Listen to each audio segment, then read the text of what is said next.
സംബന്ധിച്ചിടത്തോളം ഇതൊരു ആഘോഷം മാത്രമല്ല, മലയാളിയുടെ ജീവിതത്തെ ലോകത്തിന് പരിചയപ്പെടുത്താനുള്ള ഒരു വലിയ അവസരം കൂടിയാണ്.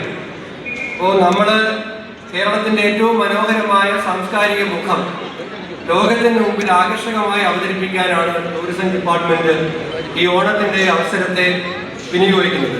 ഇത് എല്ലാവരെയും ഒരുമിപ്പിക്കുന്ന ഒരു ആഘോഷമാണ്. അപ്പം അതുകൊണ്ട് തന്നെ 35 വേദിയാണ് തിരുവനന്തപുരത്ത്.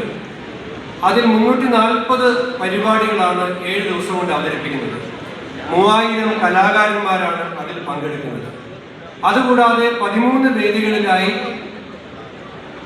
8000 കലാകാരന്മാർ, 13 ജില്ലകളിലായി 8000 കലാകാരന്മാർ 7 ദിവസം കലാവിരുന്ന് അവതരിപ്പിക്കുന്നു. ബഹുമാനപ്പെട്ട മുഖ്യമന്ത്രിയുടെ അധ്യക്ഷതയിൽ ചേർന്ന ആദ്യ യോഗം മുതൽ ഇങ്ങോട്ട് ബഹുമാനപ്പെട്ട മുഖ്യമന്ത്രിയും ചീഫ് സെക്രട്ടറിയും ഗവൺമെന്റിന്റെ മിഷനറി എല്ലാം ഈ സംവിധാനങ്ങൾക്കെല്ലാം ഒപ്പം നിന്നു. നമ്മുടെ എല്ലാ MLA-മാരും മേയറും എല്ലാം ഇതിന്റെ സംഘാടക സമിതിയായിരുന്നു. അവരെല്ലാവരും കൂടെ ഒരുമിച്ച് ഞങ്ങളെല്ലാവരും കൂടെ കഴിഞ്ഞ ഒരു മാസമായി അതിൽ വൈസ് ചെയർമാൻമാരുടെ സദസ്സിലുണ്ട്, അംഗങ്ങളുണ്ട്. അവരോടെല്ലാം ഒരു വാക്കിന് നന്ദി പറയുകയാണ്. ഞാൻ ദീർഘമായ പ്രസംഗത്തിലേക്ക് ഒന്നും തന്നെ കടക്കുന്നില്ല. ഒരു കാര്യം കൂടി സൂചിപ്പിക്കുന്നുണ്ട്.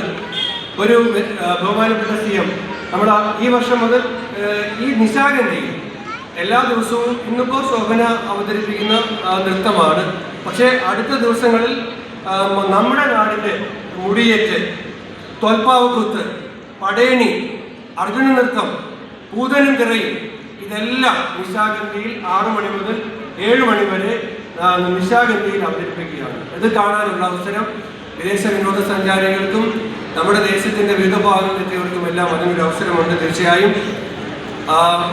മലയാളി എവിടെയാണെങ്കിലും ഓണമാകുമ്പോൾ ഓണാകും. തിരുവനന്തപുരത്ത് ആളുകൾ ഇന്നലെ മുതലേ ഓണായി കഴിഞ്ഞു. ഇനി 7 ദിവസം ഇത് അനന്തപുരമല്ല, ഇത് ആനന്ദപുരമായി മാറുകയാണ്. എല്ലാവരെയും ഒരിക്കൽ കൂടി വരവേൽക്കുന്നു, സ്വാഗതം ചെയ്യുന്നു. ഞാൻ വാക്കുകൾ